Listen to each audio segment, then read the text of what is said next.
हाँ जी, नमस्ते। कैसे हो आप? खुश होंगे, स्वस्थ होंगे और पढ़ाई कर रहे होंगे।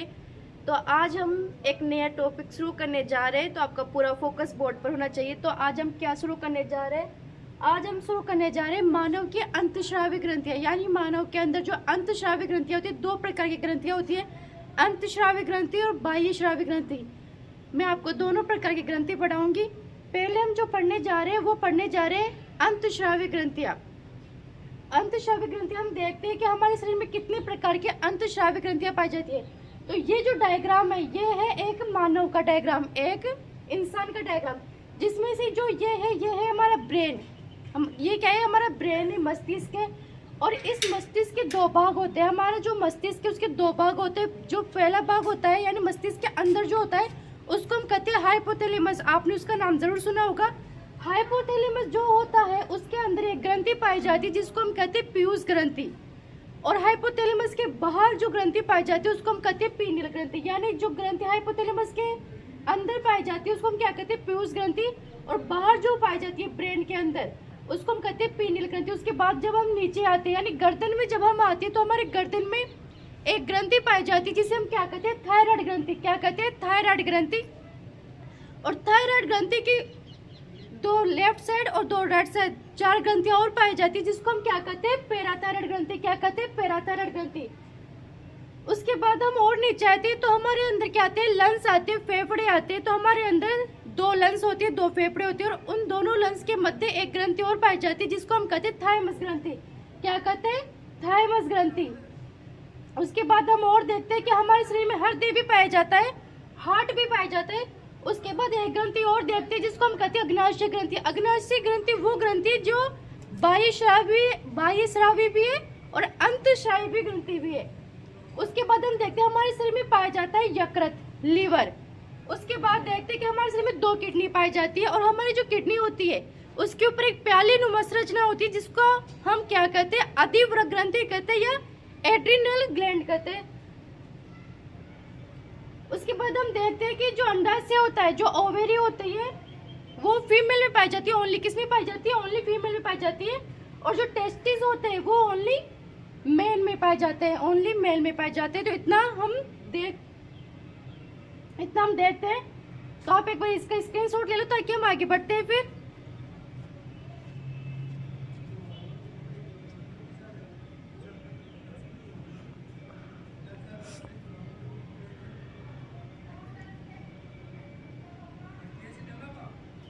तो कितनी प्रकार की ग्रंथि होगी? कितनी ग्रंथि हमको पढ़नी है?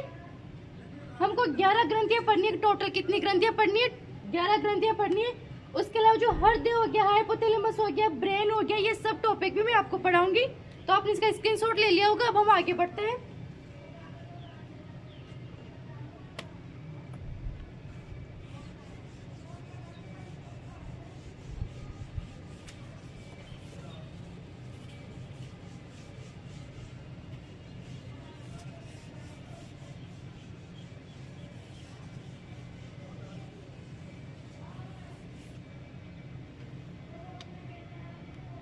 हमारे शरीर में जो सबसे छोटी ग्रंथि है, जो हमारे शरीर में सबसे छोटी ग्रंथि है वो कौन सी ग्रंथि है?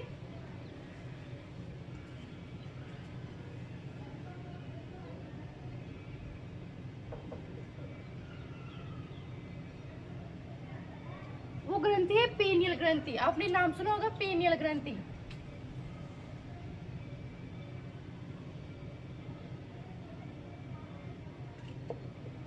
उसके बाद हमारे शरीर में जो सबसे बड़ी ग्रंथि है वो कौन सी ग्रंथि है?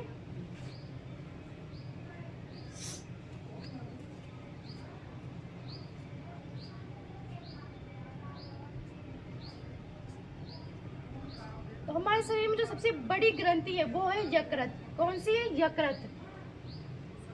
मास्टर ग्रंथि किसे कहते हैं? जो मास्टर ग्रंथि होती है वो किसे कहते हैं?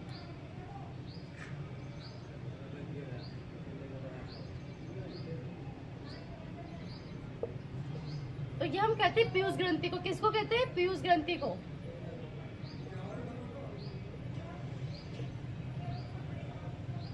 और मास्टर ग्रंथि का भी मास्टर किसे कहते हैं? मास्टर ग्रंथि का भी मास्टर।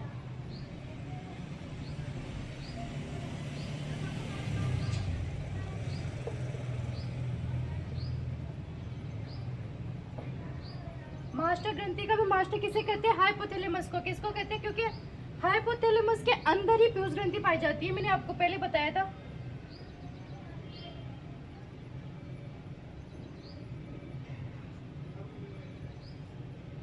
हाइपोथैलेमस। और जो मिश्रित ग्रंथि है, जिसमें मतलब जो बहिःस्रावी भी है और अंतःस्रावी भी है, वो कौन सी ग्रंथि है?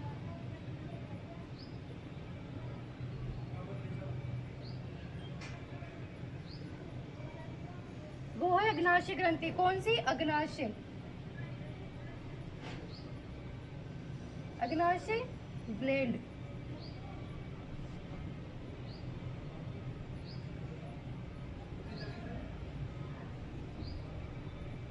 और सबसे बड़ी अंतःस्रावी ग्रंथि कौन सी है? सबसे बड़ी अंतःस्रावी ग्रंथि कौन सी है?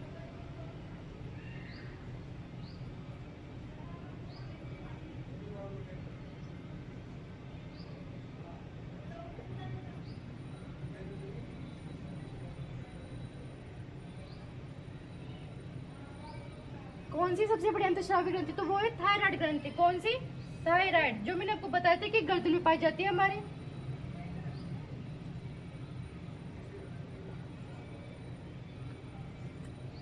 तो ये जो है ये बेसिक नॉलेज है, ये सबको पता होना चाहिए कि हमारे शरीर में जो सबसे छोटी ग्रंथि है वो कौन सी है? पेनियल ग्रंथि। सबसे बड़ी ग्रंथि कौन सी है? यकृत। मास्टर ग्रंथि किसे कहा जाता है? पीयूष ग्रंथि को। मास्टर ग्रंथि का भी मास्टर किसे कहा जाता है? हाइपोथैलेमस को। और मिश्रित ग्रंथि किसे कहा जाता है? अग्नाशय ग्रंथि। मिश्रित कैसे है? ये बाह्यस्रावी ग्रंथि भी है और अंतःस्रावी ग्रंथि भी है, दोनों प्रकार की। यानी इसमें इस ग्रंथि के अंदर ऐसा होता है कि ये जो एंजाइम भी स्राव करती है और हार्मोन्स भी स्राव करती है, दोनों चीजें स्राव करती है। उसके बाद हम देखते हैं कि सबसे बड़ी अंतःस्रावी ग्रंथि कौन सी है? वो है थायराइड ग्रंथि। इतना हमने देख लिया, तो आप एक बार इसका स्क्रीनशॉट ले लो।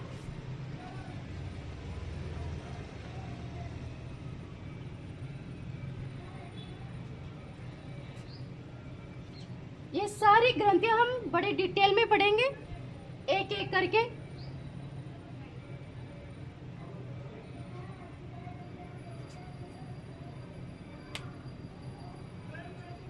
तो आज के लिए इतना ही पर्याप्त है, बाकी हम कल मिलते हैं। Thank you so much.